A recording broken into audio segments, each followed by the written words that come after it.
મને જાણવા મળ્યું છે રાજુ કરપડાએ આમ આદમી પાર્ટીના તમામ પદ પરથી રાજીનામું આપી દીધું છે। અમને પણ લાગતું નહોતું કે રાજીનામું આપ્યું એવી રીતે, પણ અમે પણ ન્યૂઝમાં એવું જોયું ત્યારે મિત્રો અમને પણ ખબર પડી કે મળતી માહિતી મુજબ કે ભાઈ રાજુ કરપડાએ રાજીનામું મૂક્યું છે। પછી ચૈતરભાઈ વસાવા હવે કંઈક નિવેદન આપી રહ્યા છે રાજુ કરપડા વિશે। તો મિત્રો આવો સાંભળીએ આપણા લોકલાડીલા ધારાસભ્ય શ્રી ચૈતરભાઈ વસાવા શું કહી રહ્યા છે આ બાબતે। આપણે પણ એમને સાંભળીશું અને વિડીયોને વધુમાં વધુ શેર કરજો મિત્રો, અને મારી ચેનલમાં નવા હોય તો સબસ્ક્રાઇબ જરૂરથી કરજો। આભાર। જય આદિવાસી, જય જોહાર। જય આદિવાસી, જય જોહાર। મિત્રો હું કૌશિક વસાવા, હું વાત કરીશ આજ રોજ તારીખ 11/2/2026ના રોજ। હમણાં હાલ ચાલી રહ્યું છે મિત્રો સવારથી જ સોશિયલ મીડિયામાં કે રાજુ કરપડાએ રાજીનામું મૂક્યું છે। તો તમે જુઓ મિત્રો, સોશિયલ મીડિયામાં હાલ વોટ્સઅપમાં, ઇન્સ્ટાગ્રામમાં, ફેસબુક પર, ન્યૂઝમાં ઘણી જગ્યાએ એવું ચાલી રહ્યું છે। અમને પણ લાગતું નહોતું કે રાજીનામું આપ્યું એવી રીતે, પણ અમે પણ ન્યૂઝમાં એવું જોયું ત્યારે મિત્રો અમને પણ ખબર પડી કે મળતી માહિતી મુજબ કે ભાઈ રાજુ કરપડાએ રાજીનામું મૂક્યું છે। તો મિત્રો કંઈક ના કંઈક તમે જુઓ, આ રાજુ કરપડાએ પહેલાં જે આપના નેતા રાજુ કરપડાજીએ અહીંયા બોટાદ ખાતે જે ખેડૂતો માટે જે આંદોલન કર્યું હતું પ્રવીણ રામ સાથે, તો મિત્રો ખૂબ મોટું આંદોલન હતું, લાખો ખેડૂતો માટેનું આંદોલન હતું, અને જે કરદા પ્રથા જે નાબૂદ કરવાનું એમનું એ હતું તે નાબૂદ કરવા માટેની એમની લડત હતી। તો મિત્રો 100 દિવસ જેલ પણ એમને જઈને આવ્યા છે। તો કંઈક ના કંઈક જેલમાં જ કંઈક ના કંઈક આ ભાજપ તરફથી મને લાગી રહ્યું છે મારા મંતવ્ય પ્રમાણે કે આ ભાજપવાળાએ ઘણો બધો એવો પ્રેશર આપ્યો હશે એમને કે કંઈક ના કંઈક એમને પછી રાજીનામું આપવું મળ્યું મિત્રો।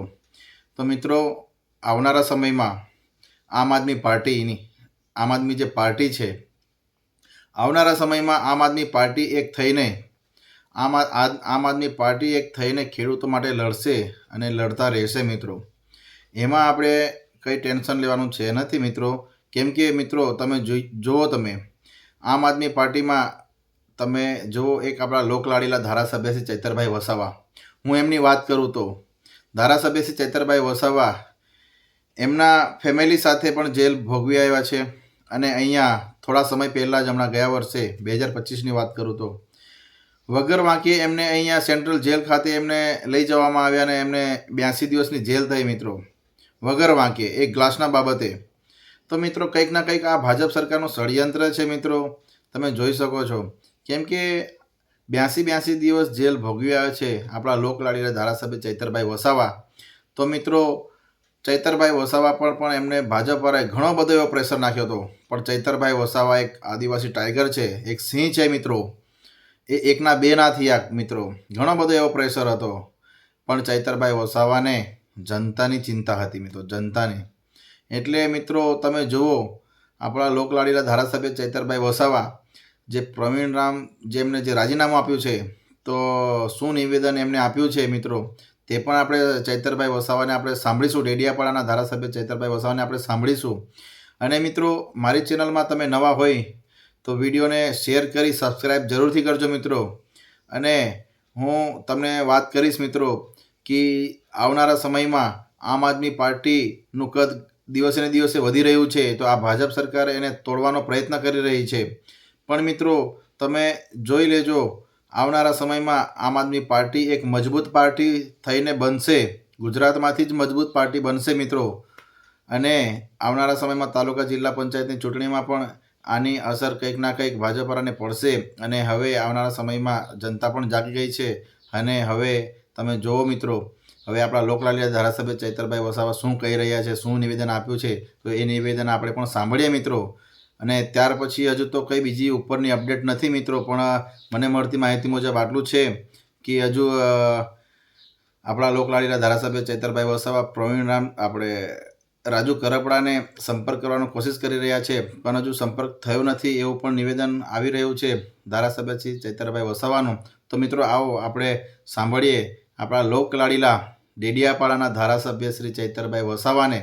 અને મિત્રો હવે આ વિડીયોને વધુમાં વધુ શેર કરજો મિત્રો, અને જેટલું બને એટલું શેર કરજો, અને ઠેઠ આ વિડીયો ઉપર સુધી પહોંચવું જોઈએ મિત્રો, કે જેથી કરીને આમ આદમીની પાર્ટી શક્તિ તૂટે નહીં મિત્રો। આભાર. જય આદિવાસી, જય જોહાર. આવો મળીએ નેક્સ્ટ વિડીયોમાં. સમાચારના માધ્યમથી મને જાણવા મળ્યું છે રાજુ કરપડાએ આમ આદમી પાર્ટીના તમામ પદ પરથી રાજીનામું આપી દીધું છે. ત્યારે મેં એમને સંપર્ક કરવાનો પ્રયાસ કર્યો પણ એમની સાથે સંપર્ક થયો નથી. હું જ્યાં સુધી રાજુભાઈને ઓળખું છું ત્યાં સુધી એ ખેડૂતોના મજબૂત નેતા છે.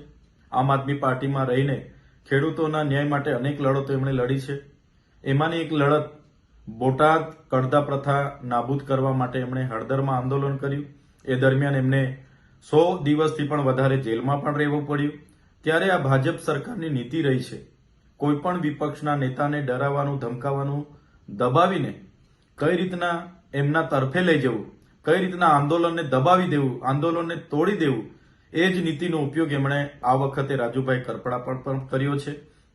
જેના વશ થઈને રાજુભાઈ કરપડાએ રાજીનામું ધર્યું હશે એવું મને લાગી રહ્યું છે. જે પ્રકારે આમ આદમી પાર્ટીએ પૂરા ગુજરાતમાં ખેડૂતોની સાથે રહીને જે લડત આખી ઊભી કરી છે એ લડત આજે પણ આમ આદમી પાર્ટી લડે છે અને આવનારા દિવસોમાં પણ લડવા માટે આમ આદમી પાર્ટી કટિબદ્ધ છે. ગુજરાતની જનતા માટે હર હંમેશ આમ આદમી પાર્ટીના કાર્યકર તરીકે અમે સૌ ગુજરાતની જનતાના ન્યાય માટે હર હંમેશ લડતા રહીશું.